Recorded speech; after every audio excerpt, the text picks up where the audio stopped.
ముఖ్యమంత్రి గారి ఉద్దేశం మేము ఇచ్చిన హామీలన్నీ కూడా నెరవేరుస్తున్నాం, మేము ఏం చేసినా ప్రజలను ఉద్దేశించి చేస్తామని మాట్లాడుతున్నారు. ఇందాక మీరు ఏదో మాట్లాడుతూ అన్నీ వాళ్ళే ఉన్నాయి అంటున్నారు. ఎందుకంటే మీరు సింహం సింగిల్ అని చెప్పి ఎప్పుడు మీరు సింగిల్గానే ఉన్నారు. మరి మిగతా వాళ్ళు అన్నీ అలా ఉంటే మీరు మరి ఫీల్ అయితే ఎలా చెప్పండి మోహన్ రెడ్డి గారు. ఎస్, కంటిన్యూ చేయండి.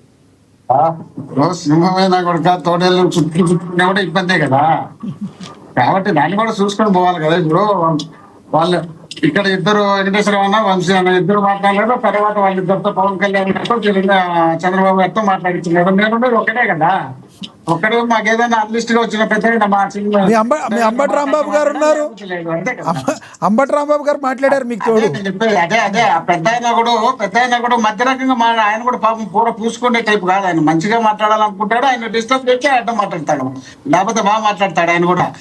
విషయం ఏంటంటే ఇప్పుడు మన కళ్ళ ముందర మనం చూడంగానే చంద్రబాబు నాయుడు గారి అబద్ధాలు చెబుతున్నారు.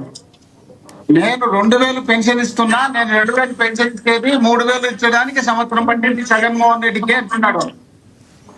2024కు మేము 3000 ఇచ్చే కార్యక్రమం చేసింది వాస్తవమే, 3000 ఇచ్చే కార్యక్రమం చేసింది వాస్తవమే. కానీ మా నాయకుడు జగన్మోహన్ రెడ్డి గారు స్టార్టింగ్ లోనే ఎన్నికల మేనిఫెస్టోనే 250 పెంచుతా పోతానని చెప్పినాడు తప్ప, వీళ్ళ మాత్రమే ఏడెక్కితే అరసవల్లి అనంతపురం ఎక్కితే అరసవల్లికి అన్నవరం ఎక్కితే చిత్తూరుకి పోతాము ఒక బస్సుల్లో.